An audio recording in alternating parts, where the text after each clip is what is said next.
Bien, hoy voy a compartir con vosotros un texto que no sé si ha sido suficientemente bien entendido, porque como todas las cosas requieren de una explicación también, ¿no?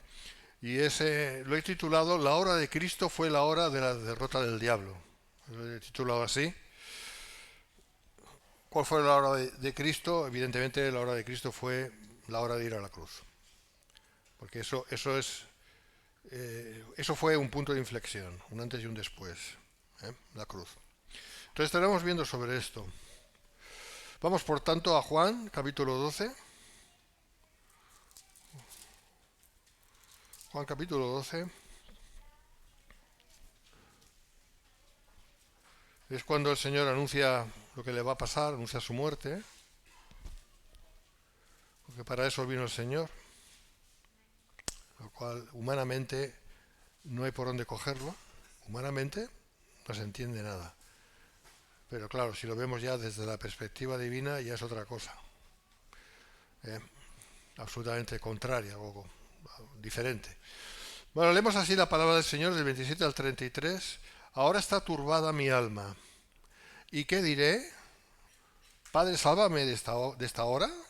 ¿No? O sea, ahora está turbada mi alma. Él estaba diciendo, voy a ir analizando esto así por encima. Está turbada mi alma. Estaba diciendo cómo se sentía. Él estaba experimentando que el peso del pecado caía sobre él. El pecado no suyo, sino el nuestro.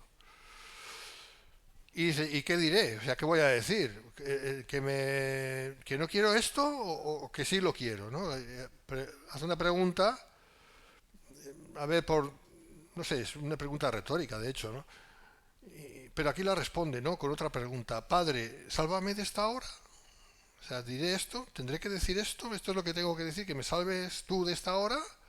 Como diciendo, tú lo puedes hacer, pero realmente, si he venido para hacer lo que tengo que hacer, te voy a pedir ahora que me salves, eso no tiene sentido, ¿no? Esto es lo que está diciendo, ¿no?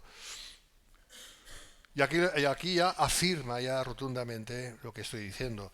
Más para esto he llegado a esta hora. Se estaba refiriendo a su muerte en la cruz. Sigo leyendo. Padre, glorifica tu nombre. Entonces vino una voz del cielo, lo he glorificado y lo glorificaré otra vez. Y la multitud que estaba allí, pues no estaba solo, ¿eh? La multitud que estaba allí y había oído la voz decía que había sido un trueno. Otros decían, un ángel le ha hablado. Respondió Jesús y dijo, perdón, y dijo, no ha venido esta voz por causa mía, perdón, sino por causa de vosotros. O sea, él estaba afirmando que lo que había ocurrido era para como testigo, o como testimonio, mejor dicho, de que el Señor estaba, Jesús estaba, o Dios estaba con él. ¿Vale? Dios estaba con él, el Padre estaba con él, y como testimonio de eso, pues viene esa voz. Eso es lo que estaba diciendo. Sigo. Y esto es interesante. Ahora es el juicio de este mundo, ahora el príncipe de este mundo será echado fuera. Y yo, si fuere levantado de la tierra, a todos atraeré a mí mismo. Y decía esto dando a entender de qué muerte iba a morir. ¿Vale? Porque en aquel tiempo ya se sabía que cuando se decía, tú vas a ser levantado de la tierra, se estaba refiriendo a que esa persona iba a ser clavado en una cruz y iba a ser levantado. Ellos lo entendían perfectamente, sabían de qué iba el tema. Pero aquí el evangelista nos da a entender esto porque nosotros no lo hubiéramos entendido. ¿Qué es esto de ser levantado de la tierra? No lo hubiéramos entendido, ¿no? Pero cuando dice, y decía esto dando a entender de que muerte iba a morir, cuando luego ya pues explica sobre la crucifixión, etcétera, pues ya ahí entendemos perfectamente de qué iba la cuestión. Estas son palabras muy poderosas, ¿eh? Y esto ejemplifica nuestra fe de una manera tremenda. ¿eh? Bueno, vamos a ir viendo paso a paso todo esto. Si me permite el mando. Hablamos de la hora de Cristo, la hora de Cristo, el momento de Cristo. No es una hora de 60 minutos, sino que es el momento de Cristo. Eso se entiende así, ¿no? Leemos. Ahora está turbada mi alma y qué diré, Padre, sálvame de esta hora, mas para esto he llegado a esta hora. Padre, glorifica tu nombre. Entonces vino una voz del cielo, lo he glorificado y lo glorificaré otra vez. Vamos a ir viendo esto con detalle. Cuando dice, mas para esto he llegado a esta hora, está exponiendo su decisión. ¿Podía Cristo decidir algo así? Sí, en primer lugar porque tenía libre albedrío. Y esto es muy importante, ¿eh?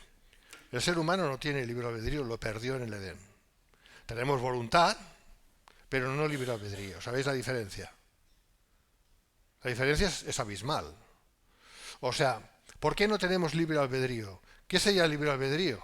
Sería la posibilidad, la capacidad de llegar a Dios y de aceptar a Dios, de creer en Dios. Eso sería libre albedrío. Esto lo tenía Adán y Eva. Lo perdieron cuando pecaron. ¿Vale? ¿Cuál es la consecuencia de la caída por el pecado? ¿Cuál es la consecuencia? Hay muchas consecuencias. Una de ellas fue precisamente esa, la pérdida de podernos por nuestras fuerzas, por nosotros mismos, acercarnos a Dios. Nadie humano puede acercarse a Dios. Nadie humano puede tomar la decisión por Cristo. Nadie. Esto es arminianismo, pero no es verdad. ¿Vale? Entonces, pero me voy a centrar en la cuestión. Cristo sí podía tomar una decisión así. ¿Por qué? Porque Cristo hombre, estoy hablando del personaje de Cristo, en aquel momento, estoy hablando en concreto de eso, tenía verdadero libre albedrío. ¿Vale? Él podría haber aceptado la voluntad de Dios, o haberla, bueno, de Dios quiere decir del Padre, o haberla rechazado. Eso es libre albedrío. Haberla aceptado o haberla rechazado. ¿Vale? Esto es muy importante. Entonces, esta fue su decisión. Porque eso tiene unas consecuencias terribles. No solamente su muerte física, sino en un sentido y por un tiempo muerte espiritual. Porque Él se hizo maldición por todos nosotros. Aquí estamos aprendiendo teología, hermanos. Es muy importante. Él se hizo maldición, la palabra lo dice. Él se hizo maldición por nosotros. Pero ¿qué dice en otra parte de la palabra? En Romanos 8. Ninguna condenación hay para los que estamos en Cristo Jesús. Él se hizo maldición para que nosotros no tuviéramos ninguna maldición o condenación. ¿Vemos la diferencia, el contraste? Pero por un tiempo, luego dice que la muerte no le podía retener. Es verdad, por eso resucitó, el Padre le sacó de ahí. Pero si el Padre, vamos a decir, si el Padre no lo hubiera sacado de ahí se hubiera quedado, en el infierno. Porque Él llevó todos nuestros pecados ahí. O sea, hubiera sido la persona más condenada de todas. O sea, Él sabía, entre comillas, a lo que se estaba exponiendo. O mejor expresado de otro modo, Él sabía lo que iba a sufrir. ¿Vale? Él sabía lo que iba a sufrir. Él iba a sufrir por un tiempo la condenación eterna. Él que era sin pecado. Y luego hablaremos sobre esto. Él que era sin pecado, que no conoció el pecado, que no conoció las consecuencias directas del pecado en persona propia. Él sufrió lo que en justicia no tenía que haber sufrido. Y voy a aclarar este punto en un momento. ¿Vale? Entonces Él aborreció su vida en este mundo hasta el punto de aceptar su destino. Él desde luego tenía una fe, claro que no va a tener fe Jesús, ¿no? Pero es que Él se puso en las manos del Padre. ¿Me estáis entendiendo?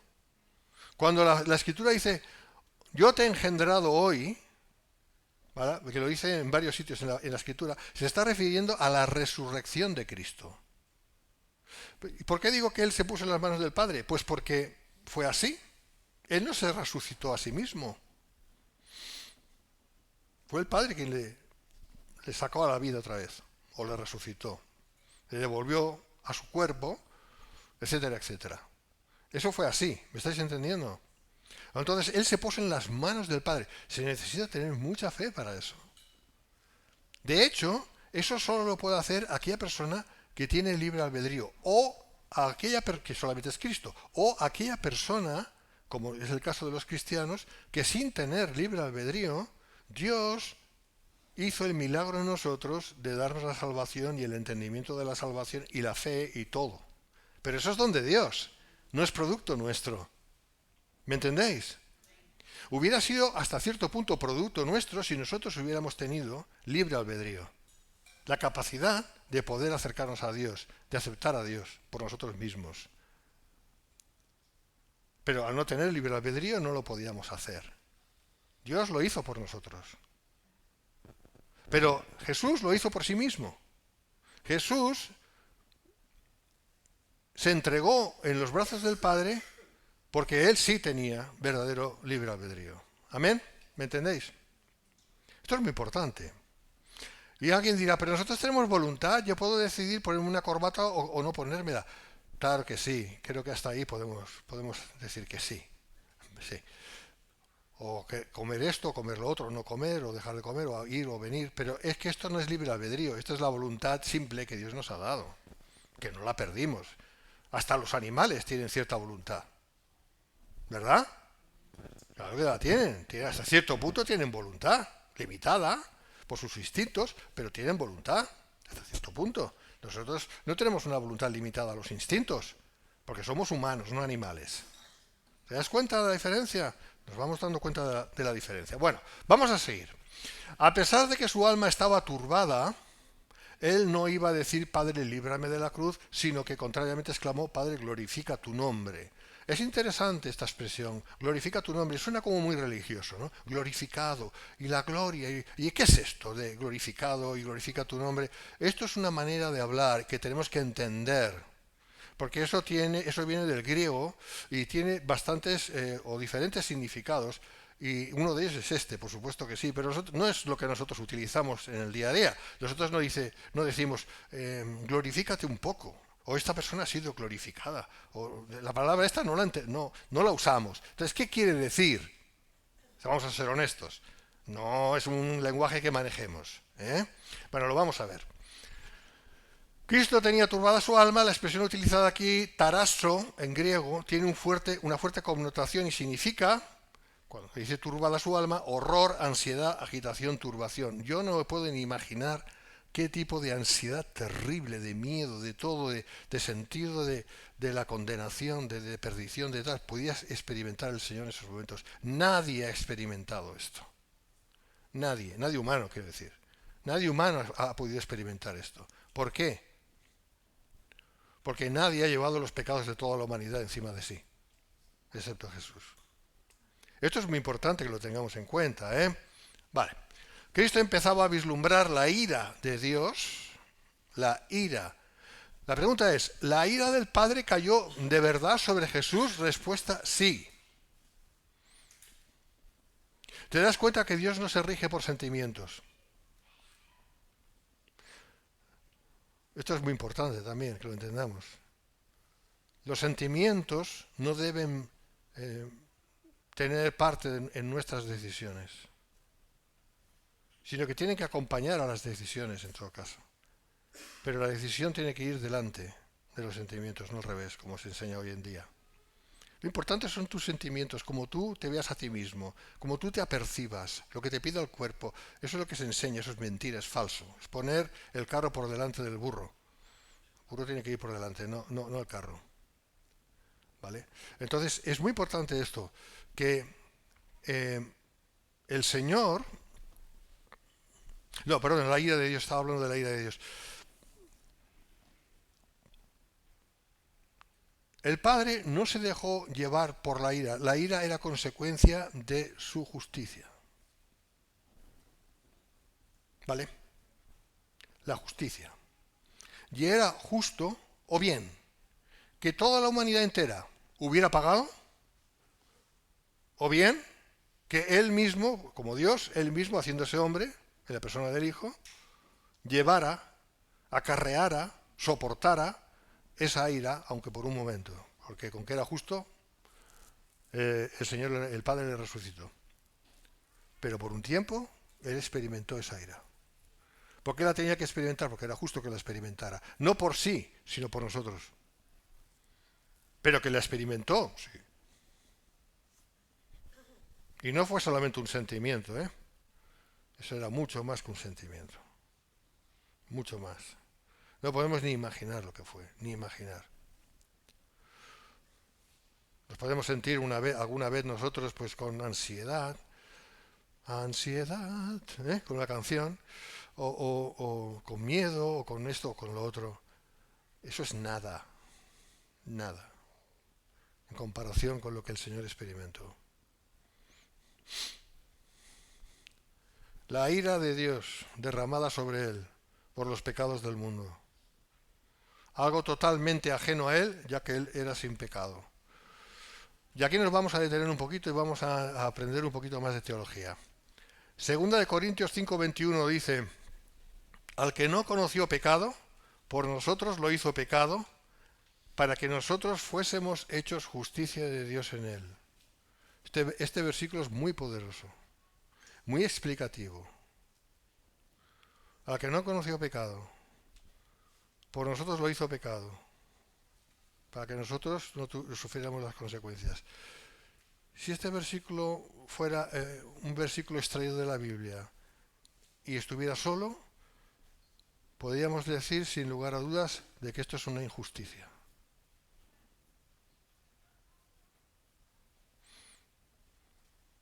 ¿Cómo es posible que Dios haga culpable a alguien que no es culpable? ¿Me estás siguiendo? ¿No lo has pensado nunca? Vamos a leerlo esto de cerca y lo vamos a ir analizando, porque esto es muy importante para entender, ya os lo digo, la deidad de Cristo. Muy importante. Al que no conoció pecado. Algunos han exclamado que es injusto en sí mismo que un hombre que no pecó jamás llevara el pecado de los demás. Tendrían razón, sí, tendrían razón.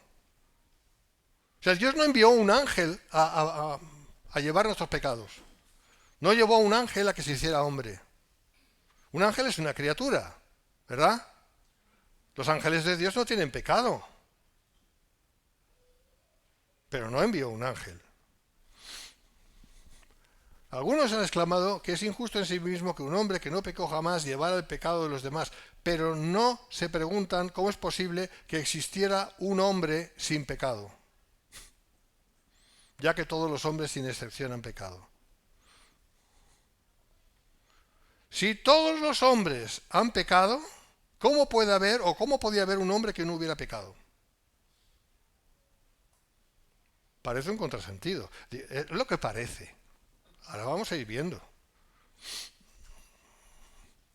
Volviendo a la cuestión, es decir, que es injusto que un hombre así llevara el pecado de los demás, viéndolo de ese modo tendrían razón, como estoy diciendo. ¿Sabes? Yo estuve viendo un vídeo donde un rabino estaba dirigiéndose a un cristiano, decían que era un pastor, y el pastor no sabía cómo responderle, no sabía, porque tenía razón el rabino, hasta cierto punto. Tenía razón en su planteamiento, le decía: es injusto, amigo mío, que un hombre, supuestamente sin pecado, pague por el pecado de todos, es injusto. Y el otro no sabía qué responderle, cuando es tan sencillo. Es que ese hombre, que es Jesús, no era solamente un hombre, era Dios. Era el juez que se hizo reo. No le supo responder. Y ese vídeo está ahí, y todo el mundo lo ve. Y lo voy a explicar más claramente. Y lo estoy diciendo, es que Jesucristo no es un hombre, solamente es Dios. No es una criatura, sino el mismo Creador. En su faceta de hombre se entregó en la cruz, pero es Dios. Así pues no fue una simple criatura a la cruz para pagar los pecados de los hombres, sino que fue el mismo Dios en la persona del Hijo que lo hizo. Esto es muy importante. O sea, quien murió en la cruz ya sabemos que no fue Dios. Dios no puede morir. Lo sabemos.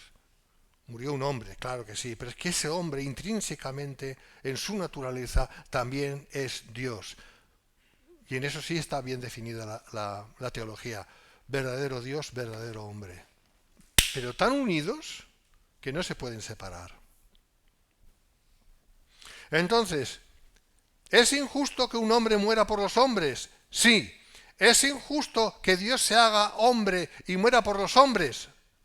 No, no es injusto, es increíble, pero es la verdad. ¿Vale? Así si alguien te dice, pero a ver, ¿qué me estás contando? ¿Un hombre dio su vida por todos los hombres? Esto es injusto. Y tú puedes decir, "Ah, claro, claro que lo es.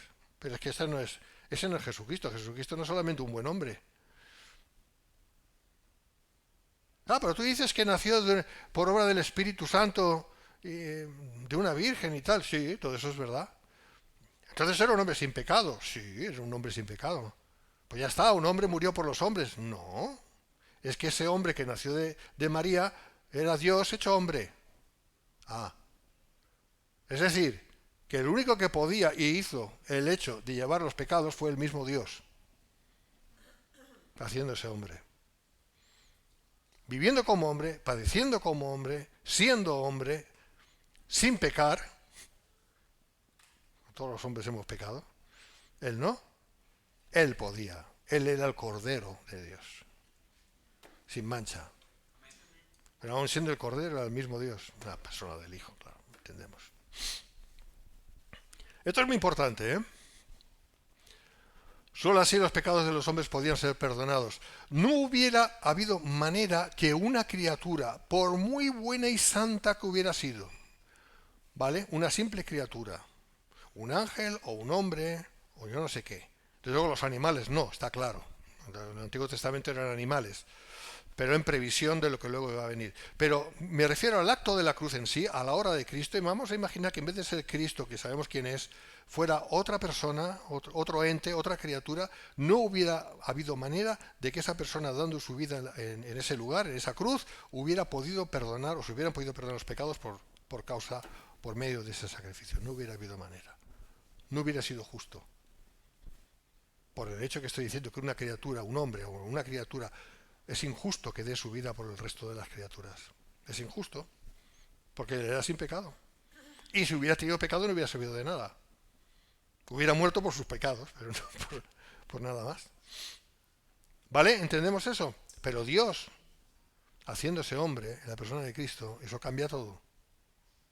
Eso es algo que el diablo no podía ni imaginar. Ni imaginar. Era un secreto muy bien guardado. Este es el misterio de la piedad que cantamos. A uno no le gusta la canción, a mí me encanta esa canción. Porque es palabra de Dios. Es justamente lo que dice ahí. Que Dios se hizo criatura por las criaturas. Bueno, dicho esto, vamos a volver a la cuestión. ¿Qué significa glorifica tu nombre? Que es lo que estaba diciendo antes, eso de glorificar. Que usas una terminología, Miguel, que parece de la Edad Media. Eso de glorificar, ¿esto qué es? Me suena católico, ¿eh? Sí, a lo mejor sí, pero... En realidad es el verbo doxazo, ¿vale? En griego, que significa celebrar, alabar, glorificar, honrar. Ah. Así que con esa exclamación Jesús le dice al Padre que no se debía hacer su voluntad sino la del Padre. Quizás la expresión mejor sería honrar, es decir, honrado. Padre, honra tu nombre. ¿Se entiende mejor? El verbo honrar se entiende, ¿no? Dar honor a alguien o que alguien se dé honor a sí mismo. Es decir, se honre a sí mismo. ¿Vale?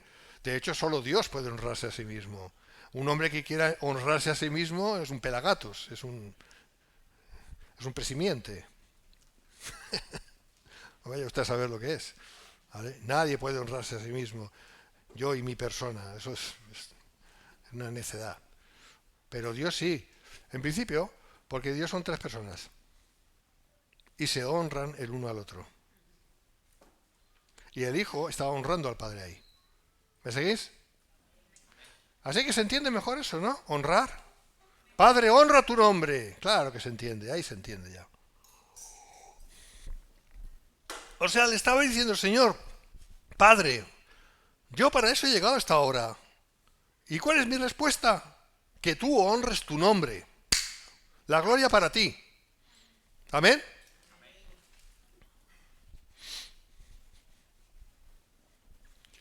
No solo Jesús iba a honrar a su Padre, sino que el Padre iba a honrarse a sí mismo, si lo queréis de ese modo, Lo cual significa que la verdad y la justicia que solo pueden emanar de Dios iban a ser enaltecidas por cumplirse a cabalidad. El Padre iba a gozarse de todo esto. O sea, la finalidad de toda, de la hora de Cristo, la finalidad de esa hora, que ya hemos dicho de lo que era, sería que Dios iba a ser honrado, mayúsculamente honrado.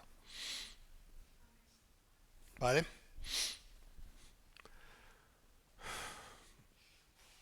Esto era un acto muy esperado, concretamente desde que apareció el primer pecado en esta creación.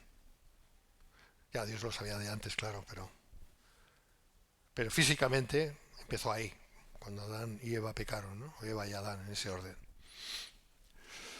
Vamos a ir viendo, hágase su voluntad. La mejor manera que Dios sea glorificado o honrado es cuando se hace su voluntad y no la nuestra, porque su voluntad es perfecta, mientras que la nuestra, si la suya, pues no.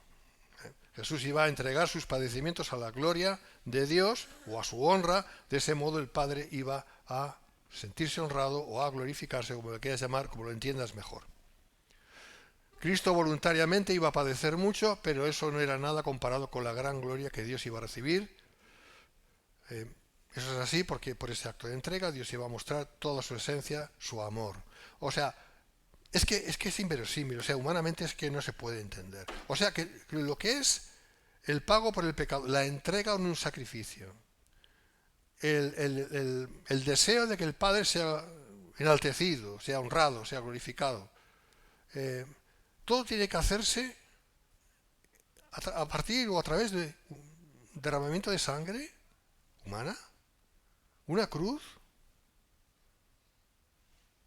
Sí, humanamente eso es imposible de entender. ¿Te das cuenta? O sea, no nos tiene que asombrar que cuando hablamos del Evangelio a la gente diga, estás loco. O si no lo dicen, lo piensan, o es que estás creyendo unas cosas que no tienen sentido. O sea, tú me estás hablando de que a través, y más en una sociedad como esta tan buenista, ¿eh? Tú me estás diciendo que Dios es honrado porque su hijo murió en una cruz. ¿Y sabéis por qué no lo entienden? En primer lugar, porque no entienden la gravedad del pecado. Si la gente entendiera un poco, y los cristianos, los cristianos, hablemos de nosotros, si entendiéramos realmente la gravedad del pecado, entenderíamos perfectamente la cruz, la entenderíamos. No nos gusta la cruz, a nadie le gusta la cruz, a Cristo no le gustaba la cruz, al Padre no le gustaba la cruz, era el único medio. Fue el único medio. Y por eso dije antes que los sentimientos son engañosos. Los sentimientos lo que buscan es el bienestar, la felicidad. Me la dio tu amor. Eso es lo que buscan los sentimientos. Pero eso no enaltece la verdad necesariamente. Eso no enaltece la justicia. Eso no es amor. ¿Qué es amor? Amor es, en primer lugar, el cumplimiento de la justicia. Si no hay justicia, no hay amor. ¿Me entendéis? Si no hay verdad, no hay justicia. Si no hay justicia, no hay amor. Así que el acto de la cruz fue una demostración del amor de Dios. Insisto, humanamente esto es inverosímil, esto es de locos. Esto es de locos. ¿Diremos que Dios está loco? No, lo que pasa es que Dios es mucho más inteligente que todos. Y es santo. Y la única manera de poder haber redimido a los que Él quiso redimir, no a todos, sino a los que Él quiso, porque en definitiva es así, tiene que ser a través de este acto de locura. Bueno, Pablo lo dice, ¿no? Que la locura era la cruz para los que se pierden. ¿Verdad? O sea que no vamos demasiado lejos. Pero todo implica una sola cosa: amor. El concepto del amor no es el concepto que nosotros tenemos. El concepto que nosotros tenemos normalmente es un concepto hollywoodense, romántico. Eso no es amor. A ver, puede ser, pero no define el amor. No define el amor. El amor queda definido por la santidad, por tanto por la justicia, por tanto por la verdad. Y cuando esto está ahí, y eso quedó perfectamente demostrado con el acto de la cruz, que fue la obra de Cristo, entonces sí podemos decir, ahora entiendo lo que es el amor de Dios. Y es importante que vayamos revisando eso cuando lo vayamos olvidando, que lo revisemos, porque este mundo te dice todo lo contrario. Este mundo apela a tus sentimientos egoístas, apela a tu carne, apela a todo lo que es contrario a Dios. Por eso es tan importante que mamemos de la esencia divina, que es la palabra de Dios, auspiciada por su Espíritu. Y yo digo mamar, digo bien, que nos alimentemos.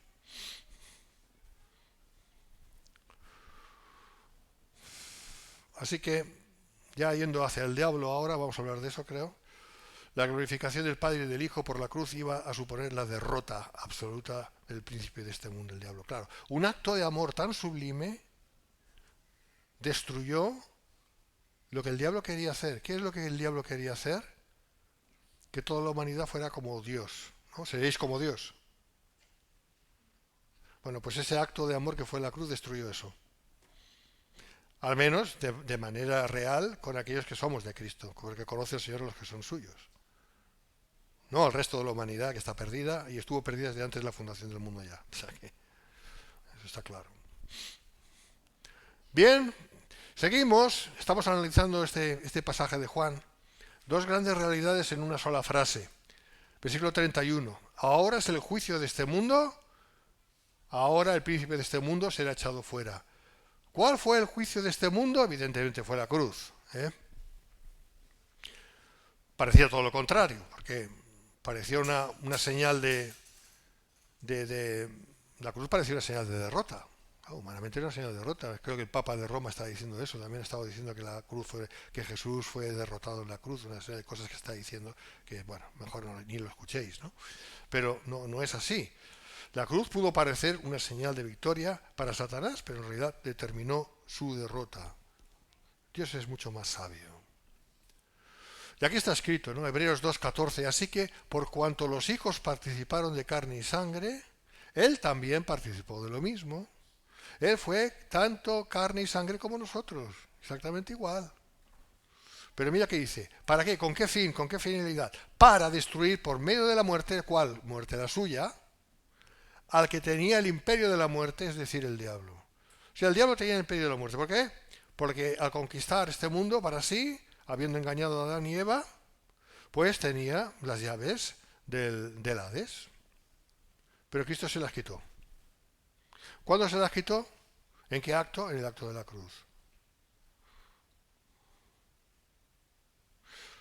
También hay una cuestión aquí, ¿eh? Es que el diablo estuvo inspirando a la gente a que mataran a Cristo. Eso fue ilegal.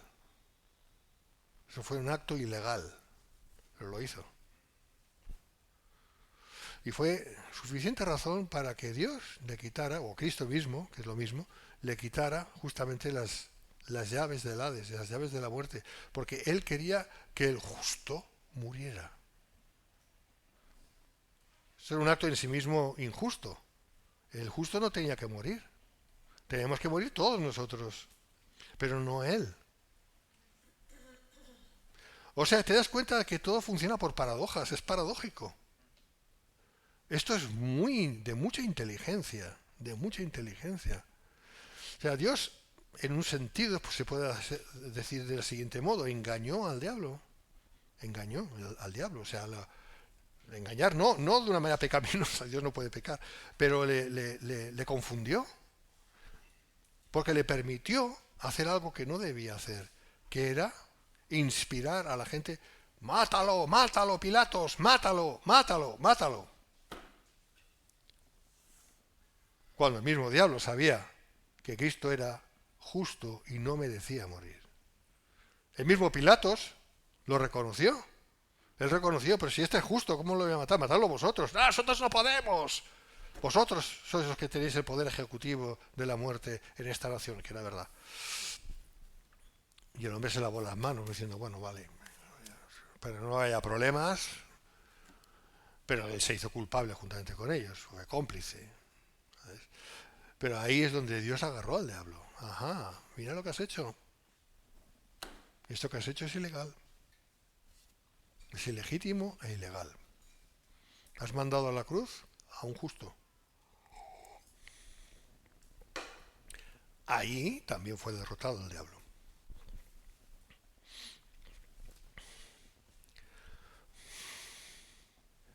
La muerte de Cristo significaba el juicio de este mundo. Esa es otra.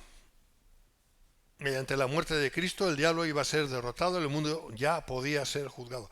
El mundo no podía ser juzgado hasta la cruz,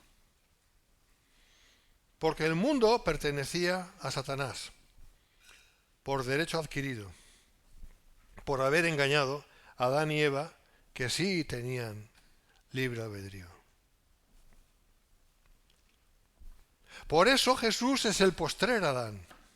Hay un primer Adán, que es Adán, que significa hombre, y hay un postrer Adán, un segundo Adán, y postrer, que no hay más, ya no va a haber más, que es Cristo. Los dos tenían, hablo en su tiempo sobre la tierra, ¿no? Los dos tenían libre albedrío. Adán tenía libre albedrío, lo usó para mal. Jesús tenía libre albedrío, lo usó para bien.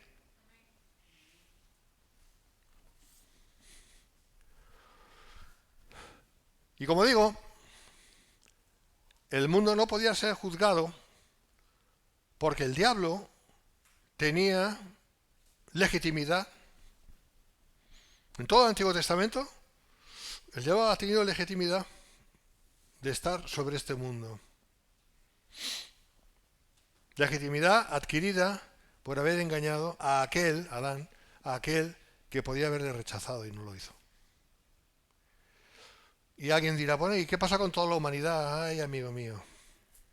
De alguna manera tenemos que entender que toda la humanidad estaba en los lomos de Adán. Toda la humanidad estaba en los lomos de Adán. Genéticamente es así, ¿verdad?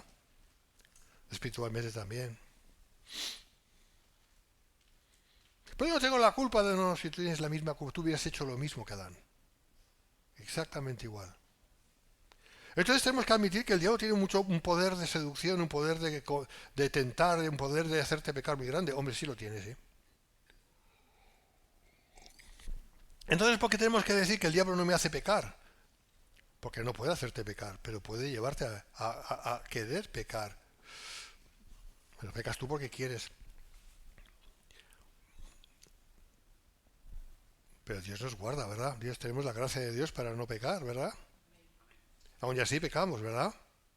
¿El diablo está contento cuando pecamos? Claro. ¿Consigue algo el diablo con eso? Depende. Depende. Puede hacernos perder muchas recompensas, no la salvación, pero sí muchas recompensas, si seguimos obedeciéndole. Pues eso es otro tema, ¿verdad? Por ahí nos seguíamos ya en otro asunto. Pero volviendo aquí a la cuestión, ¿por qué dice el Señor, ahora es el juicio de este mundo? Ahora. Porque en esa hora era la hora de Cristo. Cristo iba a dar su vida en la cruz.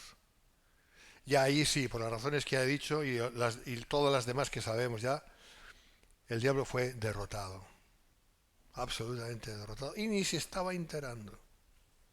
Ni se estaba enterando. Porque si no, jamás hubiera insuflado aquella gentuza, mátale, mátale. Hubiera hecho todo lo contrario. Hubiera dicho, no le matéis, porque si le matáis, madre mía, si le matáis, se acaba todo aquí. Soy derrotado. ¿Te das cuenta de la sabiduría de Dios? Ahora es el juicio de este mundo. Al rechazar a Cristo, el mundo que quería la muerte de Cristo no se estaba percatando de que estaba pronunciando contra sí mismo su sentencia de condenación. Esta es la otra. La culpabilidad de este mundo iba a ser revelada por la luz del crucificado.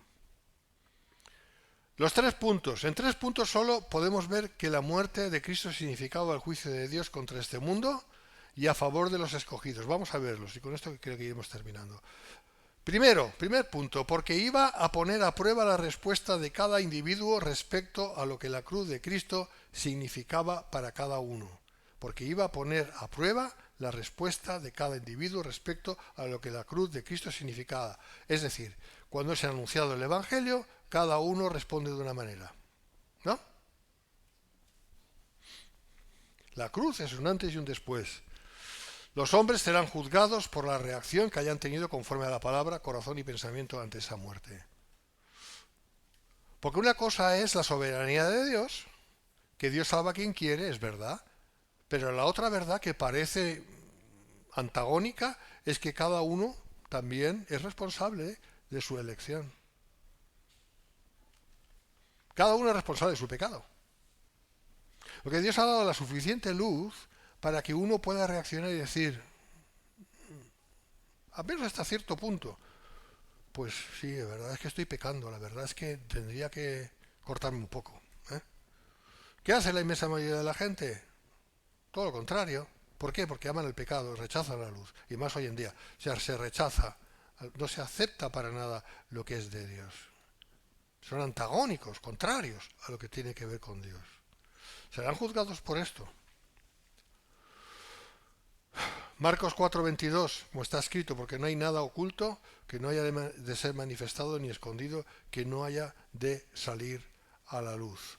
La cruz lo revela todo. La luz es la cruz. ¿Se entiende? El sacrificio de Cristo en la cruz. ¿Se entiende? Solo los que creen no se perderán. Y como Moisés levantó la serpiente en el desierto, así es necesario que el Hijo del Hombre sea levantado para que todo aquel que en él cree no se pierda, mas tenga vida eterna. ¿Quién cree? Aquel que Dios le da el don de creer, está claro. Si no, no se salva nadie. Acordémonos de Adán y de la caída. Segundo, que la cruz se interponía entre un Dios santo y un mundo pecador. Y eso muchas veces en los tratados estos evangelísticos se ve, ¿no? El hombre o el mundo, Dios y la cruz en medio, ¿verdad? Como de puente. Vale. De manera que todos aquellos a los que Dios quería justificar y salvar iban a recibir sentencia absolutoria y perdón de pecados a diferencia del resto. ¿Por qué? Por la cruz. Punto número 2. Romanos 3, 21, 24, pero ahora aparte de la ley se ha manifestado la justicia de Dios, testificada por la ley y por los profetas, la justicia de Dios por medio de la fe en Jesucristo para todos los que creen en Él, porque no hay diferencia por cuanto todos pecaron y están destituidos de la gloria de Dios, siendo justificados gratuitamente por su gracia mediante la redención que es en Cristo Jesús. Y tercero, y respecto al diablo, porque es lo que dice el versículo que hemos leído en Juan, por medio de la muerte de Cristo, este mundo regido por el príncipe de las tinieblas iba a firmar y rubricar su sentencia de condenación, como también está escrito. Juan 3, 17 al 21, porque no envió Dios a su Hijo al mundo para condenar al mundo, sino para que el mundo sea salvo por él. Se entiende por mundo los que tienen que ser llamados por él, se entiende. El que en él cree no es condenado, pero el que no cree ya ha sido condenado porque no ha creído en el nombre del unigénito Hijo de Dios. Y esta es la condenación, que la luz vino al mundo y los hombres amaron más las tinieblas que la luz porque sus obras eran malas. Ahí se explica lo que he explicado antes, porque todo aquel que hace lo malo aborrece la luz y no viene a la luz para que sus obras no sean reprendidas, más el que practica la verdad viene a la luz. ¿Quién practica la verdad? Aquel que es de la verdad. ¿Vale? Para que sea manifiesto que sus obras son hechas en Dios. ¿Hay manera de hacer las obras de Dios? Solamente si eres de Dios. Si no eres de Dios no puedes hacer las obras de Dios. Entonces esta gente que se ha ido ahí a ayudar a Valencia, ¿está bien?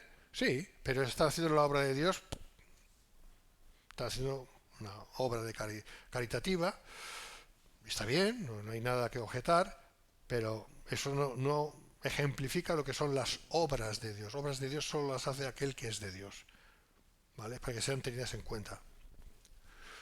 Con este juicio revelador se había de demostrar que el diablo era un usurpador de los poderes de este mundo y que el juicio y destino de la humanidad no le compete a él, que es una simple criatura de todos modos, sino de Jesucristo. Bien, hablemos ya rápidamente de la derrota del diablo. Ahora el príncipe de este mundo será echado fuera, que es la segunda parte de ese versículo. Príncipe de este mundo se refiere a Satanás. La palabra que se traduce por príncipe es arjón, es decir, principal, gobernador, jefe, dirigente, magistrado, es decir, que Satanás es el jefe de este mundo. Es curioso porque ha sido derrotado en la cruz, pero aún sigue sobre este mundo, porque lo dice en 1 Juan capítulo 5, versículo 19, Sabemos que somos de Dios y el mundo entero está bajo el maligno. ¿Cuál es la explicación? No lo es de derecho, lo es por concesión. ¿Por qué? Para que se cumpla la voluntad de Dios. Pero esto es muy importante, Él ya no tiene el derecho. Por eso podemos echar fuera demonios. Entre otras cosas. Porque el diablo no tiene derecho ya, se lo quitó Cristo, ya lo hemos visto. ¿Pero por qué aún está? Por concesión. Porque Dios sigue usando al diablo. El diablo es un mero instrumento de Dios. Siempre lo ha sido de todos modos, pero antes tenía cierta legitimidad, ahora ya ninguna.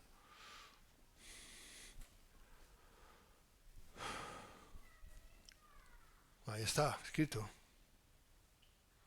Cristo estaba diciendo que por su sacrificio en la cruz, pagando en justicia por los pecados, el diablo iba a ser desposeído de sus mal adquiridos derechos sobre las naciones.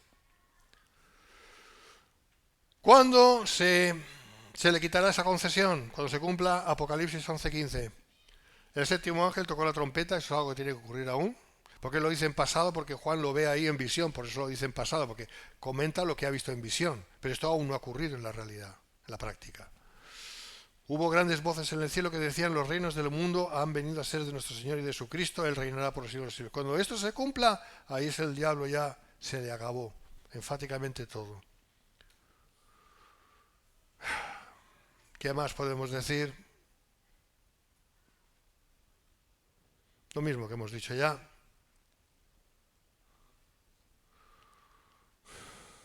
Ahora el príncipe de este mundo será echado fuera. ¿A qué se está recibiendo el Señor? Porque no ha sido echado fuera. Sigue siendo el que está sobre el mundo, ¿no? Por concesión, como digo. Aquí se estaba refiriendo no a una cuestión de lugar, será echado fuera. ¿Eso tiene que ocurrir? Sí, será echado al lago Carle con fuego de azufre.